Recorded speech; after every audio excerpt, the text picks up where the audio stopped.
Sedulur daring pitutur, wakastiwan, wakastiem semuanya, semoga selalu sehat, selalu akur antara pikiran, ucapan kita dengan perasaan kita, Wak. Jangan sampai merasa pinter ngomongnya, tetapi tidak dengan kejujuran yang ada dalam hati atau tidak sesuai dengan pemikiran yang baik. Yang terjadi ya beban terus menerus, Wak. Baik, untuk yang nomor 2 di dalam Sabta Nirmala, awas nih, Sabta Nirmala dengan Nirwana itu berbeda, tidak sama. Ini khususnya yang sedang mempelajari sains ya, jangan dibelokkan antara Nirmala dengan Nirwana. Kalau Nirmala adalah kesehatan, kalau Nirwana adalah akhir sebuah atau definisi dari kesehatan ya, kebahagiaan tentunya. Kebahagiaan arti Nirwana ini. Baik, manusia-manusia pintar yang mempelajari budayanya bangsa lain sementara budayanya sendiri tidak dipelajari, aduh ya. Melas.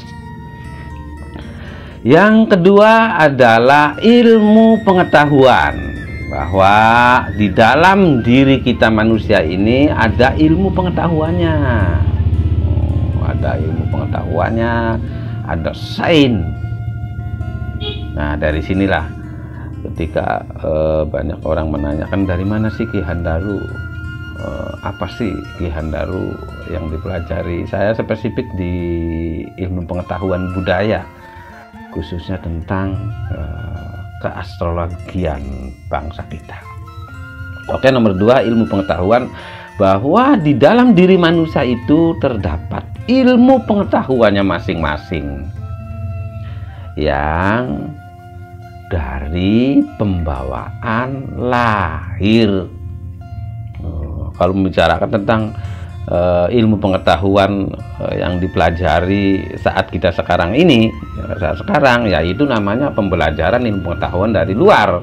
Nah, kalau orang zaman dulu atau orang tua kita dulu itu lebih mengulas di pengetahuan pembawaan lahir atau sainsnya sendiri. Tidak sama.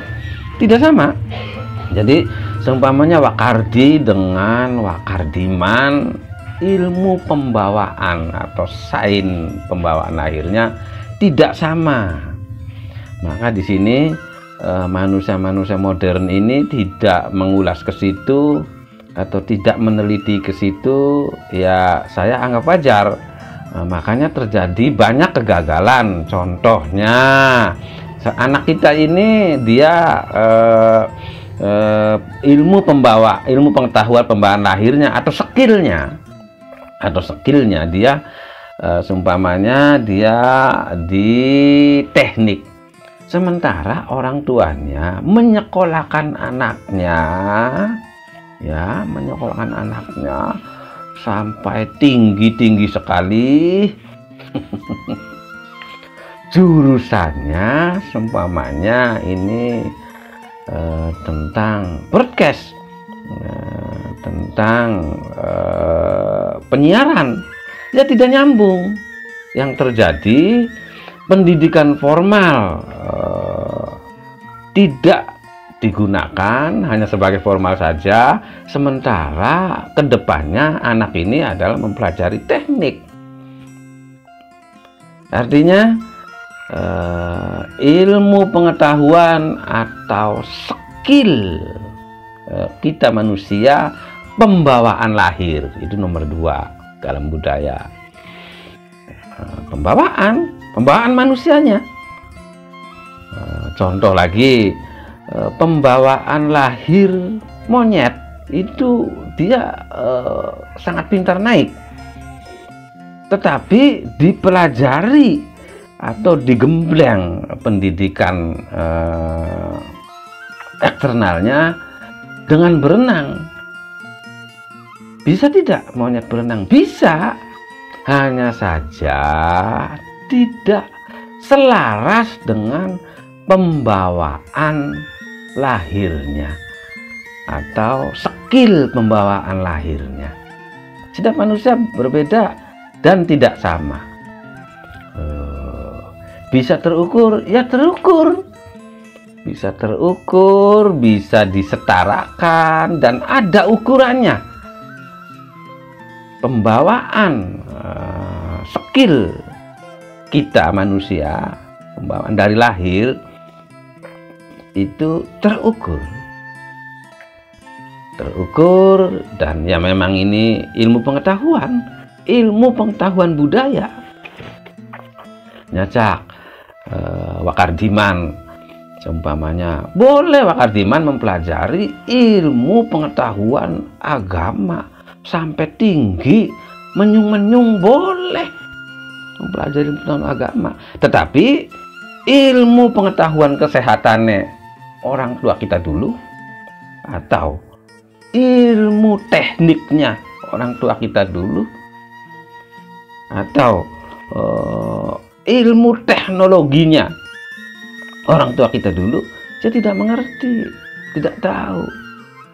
Jadi yang terjadi saat sekarang ini, ilmuwan kita mempelajari ilmu pengetahuannya bangsa lain, sementara ilmu pengetahuan leluhurnya sendiri, ilmu pengetahuan wong tua dewek tidak dipelajari. Ya ora campleng. Itu contoh yang tadi. Banyak kegagalan, ya banyak, karena orang tua sekarang tidak mengetahui skill anaknya berdasarkan ilmu pengetahuan budaya. Dipaksakan pendidikannya oleh orang tuanya, sehingga antara skill dengan pendidikan, antara ilmu pengetahuan pembawaan dengan ilmu pengetahuan yang dipelajari bertolak belakang. Sehingga ya jangan kaget kalau banyak pengangguran, karena saling tarik-menarik antara skill atau ilmu pengetahuan pembawaan lahir dengan ilmu pengetahuan yang dipelajari. Tidak sinkron. Jadi nomor 2, di dalam budaya terdapat ilmu pengetahuan dalam diri manusianya sendiri, pembawaan lahir, bukan pembelajaran dari luar ya. Jadi menurut ilmu pengetahuan budaya orang zaman dulu itu, bahwa setiap manusia pembawaan lahirnya mempunyai skillnya sendiri-sendiri, mempunyai karakteristik dalam ilmu pengetahuannya, bahwa ini adalah orangnya lembut, sehingga pengetahuan yang selaras dengan anak ini adalah tentang hal ini. Anak ini adalah karakternya dia keras, sebaiknya ilmu pengetahuan yang dia pelajari adalah ilmu pengetahuan seperti ini. Makanya orang tua kita dulu tidak ada kegagalan, hampir tidak ada kegagalan, karena dia mengerti apa yang perlu diberi pengetahuan anaknya ini, harus disekolahkan kemana, apa yang harus dilanjutkan dari skill dia pembawaan lahirnya.